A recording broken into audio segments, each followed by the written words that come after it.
One of the most important aspects of a game is the developer. Are they just focused on milking the cash cow for all it's worth? Or do they actually care about the game and want to create something special? Well, lucky for Fortnite players, Epic Games is a developer that truly cares and listens to the concerns of the community, even implementing their suggestions into the game at times. Shotgun buff. The Fortnite community can really show their frustration when it comes to shotguns. Sure, some players like Hollow absolutely love the shotguns, but these weapons have been arguably the most inconsistent since the beginning of Fortnite. They started off as literal shotgun snipers, capable of hitting opponents across the map back in Season 1, before settling down and hitting players with 9 damage at close range sometimes in the following seasons. They've been so up and down that players just didn't know what to make of them. It took a while, but in patch 6.31, Fortnite finally made the necessary changes to turn the shotguns into solid weapons. They introduced epic and legendary pump shotguns that look like SPA S12s and are incredibly powerful weapons. On top of that, shotguns will always apply at least 3 pellets of damage on an opponent, getting rid of the infamous 9 damage. Shotguns also got a quicker damage drop-off, meaning they're now stronger at close range, but even weaker than before at long range. It's a good change, seeing as it gave shotguns a huge close range buff in the current Fortnite meta. We absolutely love this change because it means shotguns are actually useful again. SMGs have dominated the close range meta in Season 6, so now we have many more options and we love it. No more glider redeploy. It's safe to say that the Soaring 50s game mode was a massive success. It was a 50 versus 50 game mode, but with the ability to redeploy your glider from anywhere, not just at the start of the game or launching from a launch pad. We played the heck out of this game mode because it was so fast-paced, you had to be on your toes constantly. In fact, players love this game so much that Epic Games introduced it into the basic 3 modes for patch 6.20. And, well, let's just say it didn't work out so well in the traditional game. It was a classic case of be careful what you wish for because you just might get it. All the tactics we became used to just weren't effective anymore. If you noticed the group in the tower and destroyed their structure, they would just glide down to safety instead of falling to their death. A group on top of a hill can just swoop down and take out unsuspecting players on the ground. It turned 1 versus 1 fights into huge battles because other players would fly down to the second they hear gunshots. It led to many complaints from the players, including pros, and luckily, Epic Games reverted things back to normal in patch 6.30, and we couldn't be happier. Peripheral-based matchmaking. The first patch of Season 6 introduced us to an interesting feature known as peripheral-based matchmaking, but it's far from perfect and we'll get into that soon. Along with custom controller binds for console players, Epic Games introduced peripheral-based matchmaking, which allows you to be put into lobbies with those who use the same input device as you. It sounds simple enough, but it's not. It essentially means that if you play with a keyboard and mouse on console, you'll play with those who also use a keyboard and mouse. So you won't be playing against console players who are using a traditional controller. The thing is, this doesn't work the other way around. Let's say you're playing on a PC with a controller, well, tough luck. Not only is it a terrible choice to use a controller on PC, but on top of it all, you won't even be matched up with players who are also using a controller. You'll still be stuck in a lobby full of keyboard and mouse users. To summarize, console players have free reign over the input method they want to play as, while PC players have to stick with their keyboard and mouse unless they want to get wrecked. Seriously, no one actually plays Fortnite on PC with a controller, so that's probably why Epic Games didn't even bother with it.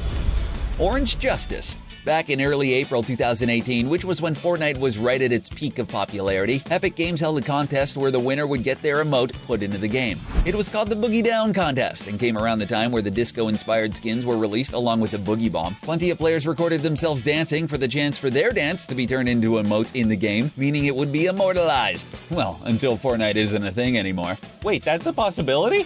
It was an awesome contest by Epic Games, and even though this one contestant didn't win, his emote still got put into the game. By now, the Orange Shirt Kid is famous in the Fortnite community. Everyone loved his dance, and when he didn't win, the community wasn't having any of it. Redditor Vigilance Tracer demanded justice for the Orange Shirt Kid along with plenty of others in the community. Well, they got just that in the Orange Juice emote, shown by Agent C 2008, that you could unlock at Tier 26 of Season 4, whether you bought the Battle Pass or not. This was one of the earliest times the community's voice was heard, and Epic Games had our hearts ever since. We wonder what Orange Shirt Kid is up to now. He's probably doing celebrity things with celebrity people. Friendly traps.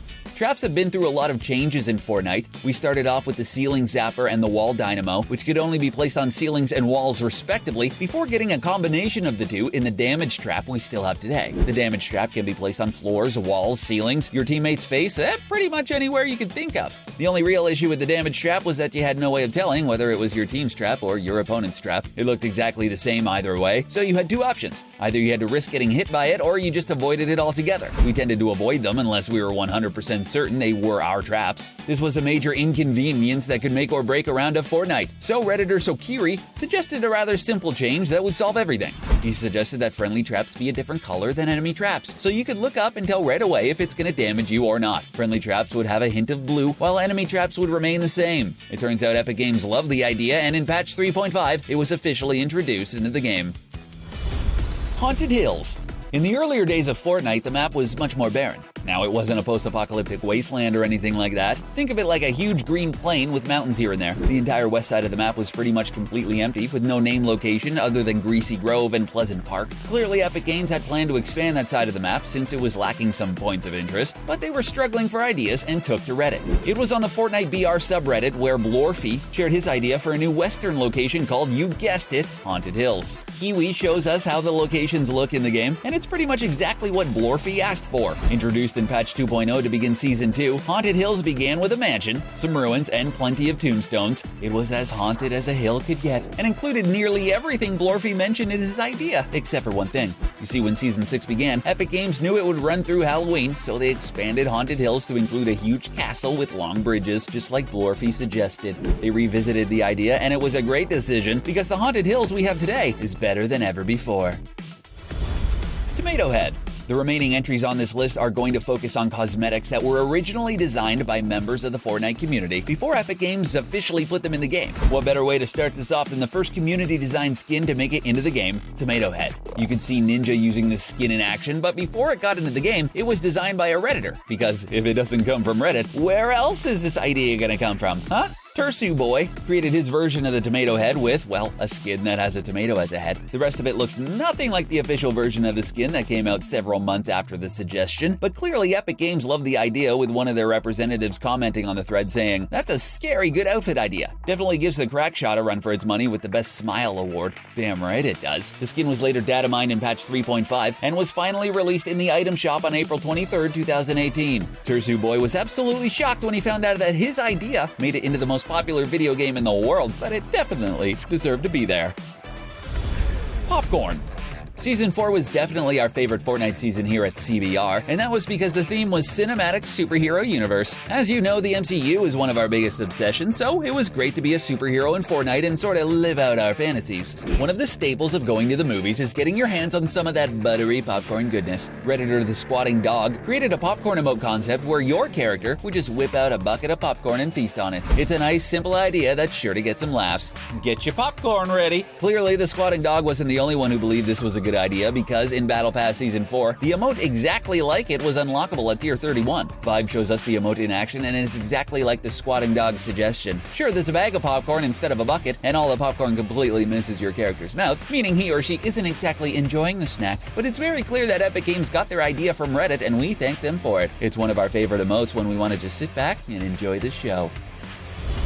Scoundrel and Rapscallion. While some people like to only come up with one skin idea, there are those who are so creative, they come up with two ideas at once. Well, it's technically one idea, but with a male version and a female version. Redditor Rapscallion came up with a set of two skins which he named Partners in Crime. They were two skins that were so well rendered, they looked like they had already belonged in Fortnite. They donned the old school black and white horizontal stripes of a criminal, along with a beanie, a mask, and a nice Parisian mustache for the male version. Some Redditors in the comments joked about how they look like mimes and should be called Partners in Mime. But as hilarious as that is, we don't think it's quite what Rapscallion was going for. Showcased by Pizzo, these skins made their way into the game in the form of the male Scoundrel skin and the female Rapscallion skin. They're essentially unchanged, looking exactly like the skins Rapscallion came up with. Now, Epic Games didn't leave a comment on the Reddit thread like they did with the Tomatohead skin, but actions speak louder than words. So when it was put into the game, there was no need for Epic to say anything. We weren't lying when we said they belonged in Fortnite.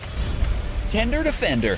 Last but not least, we figured we'd end things with the most recent community request put into Fortnite, the Tender Defender skin. Yeah boy Psycho showcases this hilarious skin in action, and it's honestly such an amazing story as how it ended up in Fortnite. Redditor Tfhouse10 is the father of an 8-year-old child who, like many others his age, is absolutely obsessed with Fortnite. His son came up with the idea for a skin and wrote this message on a piece of paper. "Dear Fortnite, please add a skin in Fortnite called the Chicken Trooper." His adorable son even included a drawing of the skin with the caption, "I am not good at drawing."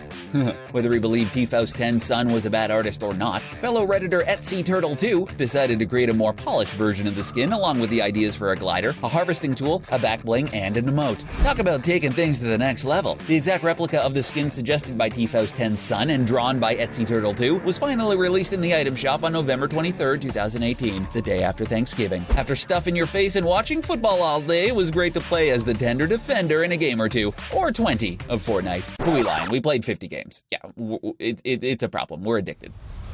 Those were just some of the times Epic Games listened to the Fortnite community. What's your favorite thing Epic Games has done? Are there any we may have missed? Let us know in the comment section below, and don't forget to subscribe to CBR for more Fortnite videos like this one. Thanks for watching.